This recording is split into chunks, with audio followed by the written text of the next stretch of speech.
지난주 수요 예배 때 섰을 때보다 이제 조금 이 마음이 편해지신 것 같습니다.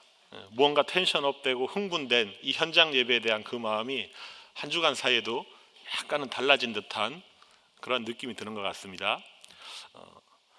그리고 이제 가정에서 또 영상으로 예배드리는 성도님들도 가급적이면 우리 교회에 나와서 함께 우리가 한 주간 교회에서 있는 여러 예배 가운데 부르짖어 기도할 수 있는 시간이 정말 이 금요 치유 집회만한 시간이 없지 않습니까? 조심해서 우리가 또 안전 수칙을 준수하여서 예배 드리고 있으니까 염려하지 마시고 오셔서 컨디션이 되시는 성도님들은 한 자리에 모여서 개인의 기도 제목을 놓고 또 우리 교회를 위해서 이 나라와 민족과 한국 교회를 위해서 함께 합심해서 뜨겁게 부르짖어 기도하는 우리 금요 치유 집회 시간이 되기를 바랍니다. 오늘 읽은 이 본문 말씀은 우리가 익히 잘 아는 말씀이죠. 본문을 보시면 길가에서 구걸하고 있었던 한 맹인이 예수님을 만나서 고침받는 치유의 기적이 기록되어져 있습니다. 어떤 주석가는 이 본문을 해석하면서 여전히 영적인 소경 상태에 있는 제자들에게 지금 예수님께서 예수님 자신의 정체가 무엇인가 하는 것을 영적인 소경 상태에 있는 제자들에게 가르치기 위한 어떤 하나의 예증으로서 오늘 이 본문의 기적을 일으키셨고 또 복음서의 기자도 이 사건을 기록하였다고 해석하기도 합니다. 무슨 말이냐 하면 오늘 본문의 이 여리고에 오기 이전에 가이사랴 빌립보 지방에서 이미 사도 베드로가 고백을 하였죠. 예수님이 너희들은 나를 누구라고 하느냐? 라고 했을 때 주는 그리스도시요 살아계신 하나님의 아들입니다 라고 예수님이 기뻐하시는 고백을 하였습니다. 하지만 예수님을 따라다니던 모든 제자들이 공통되게 그 사도 베드로와 같은 확신과 이 공통된 어떤 믿음을 공유하고 있지는 않았다는 것입니다. 그런데 오늘 본문에 등장하는 길가에 앉아서 구걸하고 있었던 맹인, 거린이었던 맹인이죠. 같은 내용을 기록하고 있는 마가복음 10장을 보시면 디메오의 아들 바디메오라는 인물입니다. 그는 모든 사람들로부터 천대받던 인물이었습니다. 길가에 앉아서 먼지구덩이에 앉아 사람들에게 엎드려 조아려 구걸하여 생계를 유지하던 그런 거린이요 앞을 보지 못하는 맹인이었습니다. 그런데 그 맹인이 지금 예수님에 대해서 놀라운 신앙 고백을 했다는 것입니다. 예수님이 3년 동안이나 제자들을 데리고 다니면서 그들에게 기적도 보여주셨지요. 또 하나님의 말씀도 가르쳐 주셨습니다. 그런데 그럼에도 불구하고 제자들이 아직도 가지고 있지 못하였던 위대한 믿음의 고백을 했는데 그게 누군가 아니 지금 거린이요 맹인인 한 사람이라는 것입니다. 심지어 오늘 누가복음에는 그 사람의 이름조차도 기록하고 있지 않습니다. 지난 주일 예배에 누가복음 16장의 거지 나사로의 기설을 통해서 우리 나온 자에게 은혜를 받았습니다. 그와 같은 인간적인 관점에서 보았을 때에는 무식하고 가난하고 병든 이 사회에서 소외되고 보잘것없는 그런 사람들 중에서 예수님의 정체를 정확하게 알고 그 예수님을 향하여서 분명하고 정확한 믿음의 고백을 한 사람들이 많이 있다는 말입니다. 비록 이 땅에서는 천대받고 많은 고생을 한 사람들 중에서 정말 천사들에게 반들림 바 되어져서 그렇게 된 하나님의 자녀들이 많이 있다는 것입니다. 성도 여러분, 이 사실이 오늘 우리에게 어떤 교훈을 주고 있습니까? 하나님께서 찾으시는 사람은 오늘날 우리 인간들의 관점과는 다르다는 것입니다. 사람들이 높이고 주목하여 보는 그런 자격 조건을 갖춘 사람이 하나님이 찾으시고 하나님이 주목하여 보는 인물이 아니라는 것입니다. 그런 외적인 건 그리 중요하지 않습니다. 하나님이 주목해 보시고 하나님의 주된 관심사는 믿음입니다. 주님께서 찾으시는 것은 주님을 향한 바른 믿음의 고백을 가진 신자들이라는 겁니다. 오늘 본문에 나오는 이 한 맹인은 우리가 예수님 앞에서 과연 어떤 자세, 어떤 태도로 기도해야 하는가에 대해서 교훈을 주고 있습니다.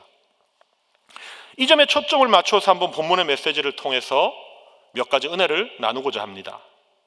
이 맹인에게서 우리는 기도하는 태도에 관한 중요한 교훈을 몇 가지 얻을 수 있는데, 그 첫 번째는 믿음을 가지고 담대하게 주님께 부르짖어야 된다는 것입니다. 믿음으로 담대하게 주님께 부르짖어야 되는 것입니다. 예수님이 여리고에 거의 도착했을 때 한 사건이 벌어졌죠. 본문 35절을 보시면 여리고에 가까이 가셨을 때에 한 맹인이 길가에 앉아 구걸하다가 라고 기록되어 있습니다. 어떤 맹인이 지금 길에서 구걸하다가 예수님을 만나게 된 거예요. 본문을 보시면 그 사람, 이 맹인, 바디메오라 그랬죠? 그는 예수님께서 지나가신다는 소리를 듣고는 다윗의 자손 예수여 나를 불쌍히 여기소서 외치며 고백합니다. 예수님을 향해서 뭐라고 했죠? 다윗의 자손 예수여. 당시 대부분의 사람들은 나사렛 예수라고 칭하였습니다. 그런데 예수님을 다윗의 자손 예수여라고 불렀습니다. 여러분, 구약 성경을 보시면 이 메시아 예언에 대한 부분을 보시면 다윗의 자손이란 말은 아주 중요한 의미가 함축된 표현입니다. 단순히 다윗의 혈통을 지금 강조하는 것이 아니라 메시아를 가리키는 별칭이 바로 다윗의 자손이었죠. 그러니까 지금 다윗의 자손이 예수, 이 말은 지금 거린인 이 맹인이 예수님이 누구시고, 그리고 그 주님께서 지금까지 일으킨 기적들을 소문을 통해서 익히 잘 알고 있었던 거예요. 그래서 마음속에 지금 사람들이 나사렛 예수라고 칭하는 그 예수님이 메시아, 다윗의 자손 예수라고 하는 이 메시아라고 하는 확신을 가지고 큰 소리로 외쳐 그의 믿음을 고백하고 있다는 것입니다. 여러분, 누가복음에서 오늘 이 사건이 있기 이전에 이미 예수님은 다른 곳에서 다른 맹인을 고친 사건이 있었습니다. 그러므로 오늘 본문에 나오는 이 맹인 역시 그 소식을 들어서 알고 있었던 것이죠. 구약 성경을 보시면은 메시아가 나타나게 되면 반드시 맹인이 눈을 뜨게 될 것이다 라는 예언이 있습니다. 구약 성경 이사야 29장 18절 말씀입니다. 그날에 못 듣는 사람이 책의 말을 들을 것이며 어둡고 캄캄한 데에서 맹인의 눈이 볼 것이며 라고 기록되어 있습니다. 성도 여러분, 구약 성경 전체를 한번 살펴보십시오. 죽은 사람이 살아나는 기적도 있습니다. 하지만 맹인이, 앞 못 보는 자가 눈을 뜨는 기적은 없었습니다. 그런데 그 구약의 예언을 성취한 분, 예수 그리스도의 소문을 이 거린인 맹인 바디메오는 들었던 것이죠. 그로 인하여서 이 맹인은 예수님이 메시아라고 확신하였던 것입니다.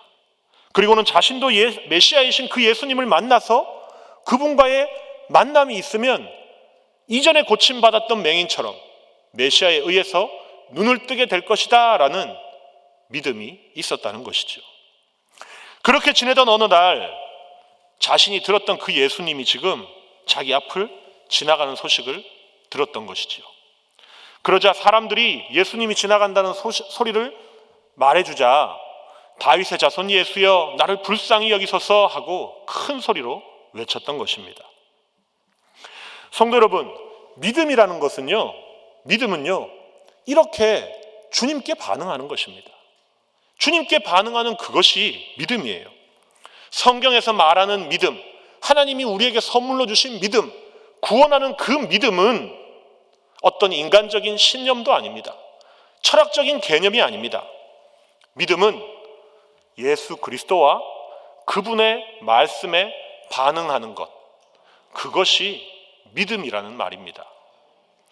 그렇기 때문에 믿음은 반드시 예수님께 반응합니다. 마치 이 쇠가 자석에 반응하듯이 믿음은 주님과 주님의 말씀에 반응할 수밖에 없는 것이죠. 오늘 본문에 등장하고 있는 이 맹인에게 그 믿음이 있었다는 것입니다. 그런 그의 앞으로 예수님이 지나가신다는 말을 들었을 때에 맹인의 이 속에 있었던 믿음은 하나님께서 원하시는 대로 올바르게 반응하게 되죠. 다윗의 자손 예수여 나를 불쌍히 여기소서 하고 군중들 속에서 엎드려 구걸하던 거린이 크게 외쳐 부르짖었던 것입니다. 본문을 보시면 그가 크게 외쳐 불렀다라고 기록되어 있는데 그 의미가 무엇이겠습니까? 그것은 지금 이 맹인의 믿음의 확고함을 가르쳐주는 것입니다. 예수님과 제자들이 바디메오 근처를 지나갔습니다. 그런데 그 거리에서 엎드려서 구걸하고 있는 남루한 행색에 이 맹인을 예수님과 그의 제자들이 보지 못했을까요? 당연히 보았겠죠. 하지만 그럼에도 불구하고 예수님은 못 본 채 무심하게 그 곁을 지나가셨습니다. 여러분, 지금 예수님은 앞 못 보는 이 거린에게 그 믿음의 기회를 주고 계시는 것입니다. 예수님은 이 맹인이 믿음이 있는 것도 또 그 마음속에 눈을 떠서 보기를 원한다는 것도 다 아시는 분이시지요. 그렇지만 지금 무심히 그 앞을 지나면서 이 맹인에게 바른 믿음의 반응을 선택하도록 기회를 주시는 거예요. 맹인이 믿음으로 주님을 부르짖어 찾든지 그렇지 않으면 자신도 무심하게 지나가는 주님을 지나치고 거린으로 맹인으로 살든지 선택하라는 것이죠. 믿음의 기회를 주시는 것입니다. 성도 여러분, 이것이 하나님께서 저와 여러분을 다루시는 방법입니다. 하나님은 틀림없이 우리를 위한 구원 계획이 있습니다. 한 사람 한 사람을 향하여 공동체를 향한 하나님의 구원 계획이 있습니다. 또 그 개인과 공동체에 주시고자 하시는 은사와 갖가지 선물들, 다양한 은혜들도 하나님은 이미 다 알고 계시고 가지고 계십니다.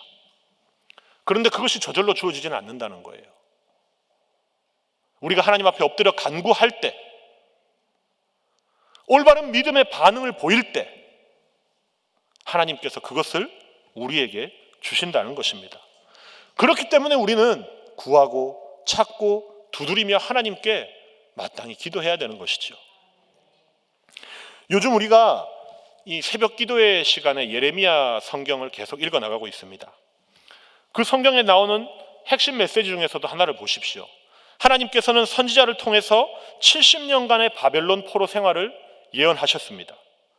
그렇지만 훗날에 이 70년이라는 시간만 지났다고 해서 이스라엘 백성들이 포로에서 해방되고 그들의 고국으로 귀환할 수 있는 것은 아니라는 말입니다. 이스라엘 백성들이 예레미야 성경 외에 다른 포로 귀환 때 시기를 보게 되면 그들이 하나님 앞에 엎드려 간절히 기도합니다. 해방되어서 고국으로 가기를, 자신의 이 포로 생활이 끝나기를 하나님 앞에 눈물의 씨앗을 뿌리며 그들이 간구하였다는 것입니다. 그럴 때 하나님께서는 약속된 예언을 성취하셨죠. 출애굽한 사건도 보십시오. 애굽에서 400여 년간의 종살이 이후에 출애굽하는 사건도 마찬가지 아니겠습니까? 하나님께서는 이미 400년간 이스라엘 백성들이 애굽에서 종노릇을 하게 될 것이다 예언하셨습니다. 그렇지만 그들이 400여 년의 시간이 지나고 해방되어야 할 때에 가만히 있다고 해서 그들을 해방시켜주지 않았습니다. 하나님께서 그들의 고통과 그들의 호소와 부르짖음을 들으시고 라고 성경에 기록하고 있습니다. 우리는 하나님의 주권, 하나님의 은혜를 정말로 믿는 사람들입니다. 아멘이십니까? 그런데 성도들 가운데에는 이것을 오해하는 분들이 있다는 거예요. 하나님의 은혜가, 하나님의 주권이 내가 아무것도 하지 않아도 내가 왜 기도해야 돼요? 하나님께서 약속하셨는데 하나님이 이루어 주실 거잖아요. 성경을 오해하고 있는 것입니다. 하나님의 그 약속은요, 그 약속을 성취하고자 하는 개인, 그 공동체로 하여금 반드시 하나님께 간절히 기도의 무릎으로 나아가 부르짖게끔 하십니다. 그리고 그 부르짖는 자의 소리를 들으시고 응답하시는 하나님이신 줄로 믿습니다.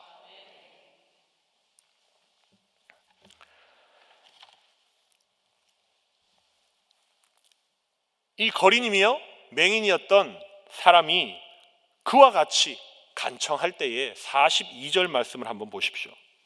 주님께서는 내 믿음이 너를 구원하였느니라 했습니다.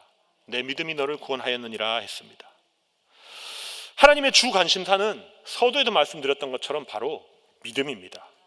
그 사람이 어떤 사람의 빈부, 귀천 이런 것을 하나님은 따지지 않는다는 것입니다.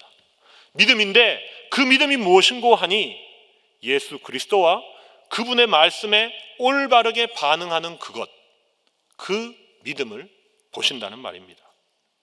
왜냐하면 그 믿음이 우리가 늘 이 관용어처럼 사용하는 하나님을 영화롭게 하고 하나님의 영광을 드러내는 일이기 때문에 그렇습니다. 성도 여러분, 사람의 신분, 사람의 외적인 조건들 이러한 것들이 물론 우리가 살아가는 데 있어서 중요한 요건인 것은 틀림이 없습니다. 하지만 하나님 앞에 서게 되었을 때에 그러한 것들이 하나님과의 이 관계를 맺는 일에 있어서는 아무런 참고사항이 되지 않는다는 것입니다. 이 땅에서 우리가 부자이든 이 땅에서 많이 배워서 높은 학식이 있든 큰 권력을 가진 사람이든 그렇지 못한 사람이든 이러한 것들은 하나님과의 관계를 맺는 일에 있어서 아무런 참고 조건이 되지 않는다는 것입니다. 오늘 내 안에 주님을 향한 이 믿음, 이것이 있는지 스스로를 한번 성찰해 보시기 바랍니다.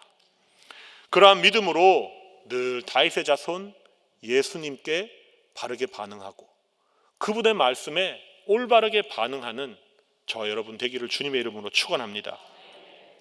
이 본문의 맹인을 통해서 얻을 수 있는 두 번째 교훈은 포기하지 말고 적극적인 태도로 하나님 앞에 구해야 된다는 것입니다. 맹인이 큰 소리로 외칩니다.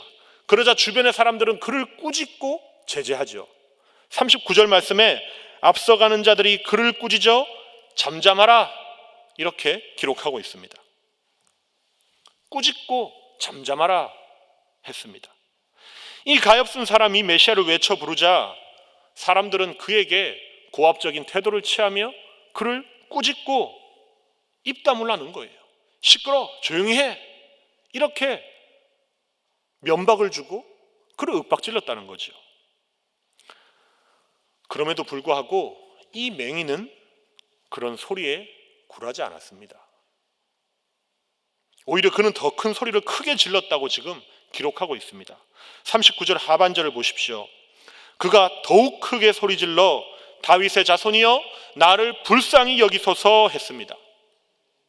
여러분 참으로 귀하지 않습니까? 믿음이 이런 것입니다. 저와 여러분이 이러한 태도를 가져야 된다는 것입니다. 하나님이 우리에게 선물로 주신 그 믿음은 바로 이와 같이 드러나야만 한다는 것이죠. 만약에 내 안에 믿음이 있고 그 믿음의 내용이 하나님께서 나를 구원하신다는 확신이 있다면 우리의 삶 앞에 어떠한 장애를 만나더라도 내 주변에 어떠한 외압과 억압이 있다 하더라도 굴하지 않습니다. 하나님께 응답받을 그때까지 우리는 기도의 끈을 놓지 않고 간구할 수 있는 것이지요. 여러분 이것이 하나님이 찾으시고 하나님이 기뻐하시는 참된 믿음인 줄로 믿으시기 바랍니다. 오늘 이 맹인의 자세, 그 믿음의 자세, 그의 기도의 태도 이러한 신앙을 가지라고 본문은 우리들에게 촉구하고 있는 것입니다. 성도 여러분, 우리 낙원제일교회는 기도하는 교회잖아요. 아닌가요? 네. 저는 그렇게 생각하고 확신합니다. 왜냐하면 제가 이 낙원제일교회를 와서 배운 것이 바로 그 기도입니다. 기도가 무엇인지, 기도에 대한 신학적이고 성경적인 개념들 말은 할 수 있었죠. 하지만 우리 담임 목사님과 이 교회에서 제가 2년여간 이렇게 신앙생활하면서 배운 것 정말 최우선 순위에 꼽자면 그 기도라는 것입니다. 여러분들도 그러한 성도님들이시잖아요. 그러면 영상으로 예배 드리시는 성도님들도 오셔야죠. 와서 같이 부르짖어 기도해야지요. 새벽에도 이 예배당이 꽉꽉 채워져야 되지 않겠습니까? 이러한 기도의 영성이 많은 깊은 성도들이 많은 우리 교회입니다. 그렇기 때문에 아마 잘 아시리라 생각됩니다. 기도라는 것이 우리가 흔히 하는 말로 영적인 싸움이잖아요. 그러다 보니까 이것이 좀처럼 쉽게 빨리 끝나지가 않습니다. 우리가 주님께 가까이 가려고 하면 할수록 사탄 역시 더 크게 역사합니다. 우리들로 하여금 어떻게 하든지 간에 이 기도의 열정과 기도를 하면서 확신 가운데 부르짖고자 하는 그 마음을 꺾어 놓으려고 끊임없이 우리를 흔들어댄다는 것이죠. 이 맹인이 주를 간절히 찾듯이 우리가 주를 찾고 간절히 기도할 때 사탄이 저와 여러분을 자꾸만 흔들어 놓는 거예요. 인간적인 생각이 들게 하고, 이 기도가 정말 이루어질까? 의구심이 들게 하고, 마음에서부터 이것은 기도할 일이 아니야, 힘 있는 사람을 찾아가서 도움을 요청해야 되는 것이지, 네가 발로 뛰어야지, 이러한 생각이 들게끔 자꾸만 기도하는 우리의 마음을 뒤흔들어 놓는다는 것입니다. 그럴 때 자칫 잘못하면 우리는 기도의 열심이 식어지고 기도의 열정을 잃어버리게 되기도 하죠. 주를 찾지 못하고 맹인을 꾸짖고 겁박하는 이 주변의 환경과 같은 그런 환경이 저와 여러분에게도 늘 산재해 있다는 말입니다. 우리에게도 그런 도전이 있죠. 하지만 사랑하는 우리 낙원의 성도 여러분, 그럴 때 진짜 믿음은 오늘 성경에서 어떻게 보여주고 있습니까? 더 간절하게, 더 크게 외쳐 이르되 다윗의 자손 예수여 나를 불쌍히 여기소서, 하나님의 도우심을 간청해야 된다는 것입니다.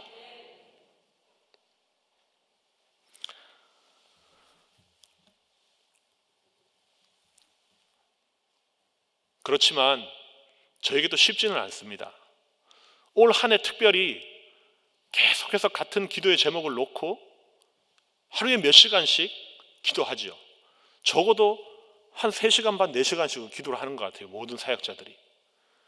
교구 성도들 아프신 분을 위해서 기도하고, 경제적인 어려움으로 호소하는 분을 위해서 기도하고, 경제적으로, 그런데 저에게 닥쳐오는 이 비보는 경제적인 어려움을 위해서 기도했더니 그나마 있던 직장을 실직하는 경우도 있고요. 이 내장 기관 때문에 아파서 기도해달라고 기도 요청을 했는데 넘어지셔서 어디가 부러지시기도 하고요. 현실은 이렇더라는 것입니다. 그런데 믿음의 기도는요, 그럼에도 불구하고 하나님이 고쳐주신다고, 하나님이 이 문제 해결해 주신다고 그냥 믿고 우리는 부르짖을 수밖에 없는 거예요. 그것이 꼭 큰 소리가 아니어도 좋습니다. 들으시고 응답하신다는 그 믿음의 끝만은 놓치지 말아야 된다는 것입니다. 여러분 주변의 환경에 녹록지 않은 장애물들이 다들 있으실 줄로 압니다. 그렇지만 그럼에도 불구하고 오늘 이 맹인과 같이 더 크게 주를 찾고 주님께 간청하는 우리 낙원의 모든 성도님들 되시기를 주의 이름으로 축원합니다. 마지막으로는 구체적으로 기도해야 됩니다. 구체적으로. 41절 말씀을 보시면 맹인에게 예수님께서 묻지요. 내게 무엇을 하여 주기를 원하느냐? 지금 예수님께서 맹인에게 물으나 마나 한 질문을 하십니다. 앞을 못 보는 사람에게 이 사람이 무엇 때문에 주님의 도움을 요청하겠습니까? 당연히 보는 것이죠. 그런데 주님은 내가 너에게 무엇 해주기를 원하니? 하고 묻는다는 것입니다. 주님이 지금 몰라서 묻는 게 아니죠. 그의 그 믿음의 고백과 믿음의 기도를 다른 사람들에게도 밝히 드러내 보이시고자 그러한 질문을 하시는 것입니다. 예수님을 향하여 다윗의 자손이라 외치며 메시아임을 고백했던 그 믿음, 맹인을 눈뜨게 하셔서 메시아이심을 밝히 드러내기 위함이었다는 것입니다. 어쨌든지 여러분, 우리가 기도할 때 믿음으로 구하지만 무엇을 구하는지 구체적으로 하나님 앞에 기도의 제목이 있어야 할 줄로 압니다.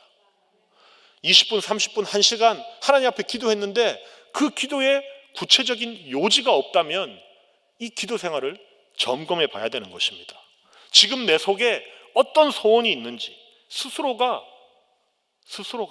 살펴보고 구체적이고 분명한 기도의 제목을 가지고 하나님 앞에 나와야 한다는 것입니다. 오늘 맹인을 보십시오. 주여 보기를 원하나이다 했습니다.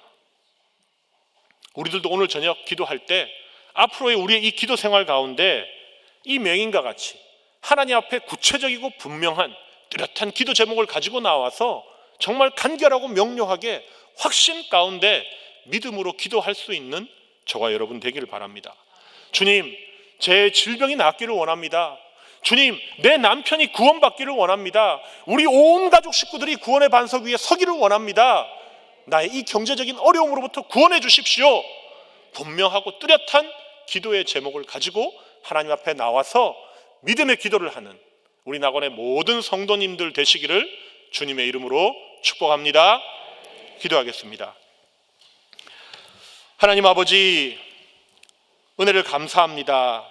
자격 없는 우리들을 하나님의 자녀 삼아 주시고 하나님 앞에 기도하고 그 기도를 통하여서 응답받고 살아갈 수 있는 귀한 축복 허락하심을 진심으로 감사합니다. 하나님, 오늘 성경에 기록된 정말 우리 인간적인 눈으로 바라보았을 때는 보잘것없어 보이는 거린이요 맹인이었던 하나님, 이 사람의 이 기도에 그의 그 신앙의 태도를 우리가 본받기를 원합니다. 어떠한 환경 가운데에서도 믿음으로 담대하게 부르짖게 하여 주시고 우리의 주변 환경 가운데 어려움이 엄습해 올 때에 더 간절하고 더 절실하게 주를 찾고 주님 앞에 기도할 수 있는 믿음 허락하여 주시옵소서. 하나님 앞에 나올 때 허탄한 공허한 기도하지 아니하게 하여 주시고 구체적이고 뚜렷한 기도의 제목을 가지고 나와서 우리의 기도를 들으시고 응답하시는 그 하나님 앞에 간구할 수 있는 우리 모두가 되어질 수 있도록 은혜를 베풀어 주시옵소서. 예수님의 이름으로 기도합니다. 아멘.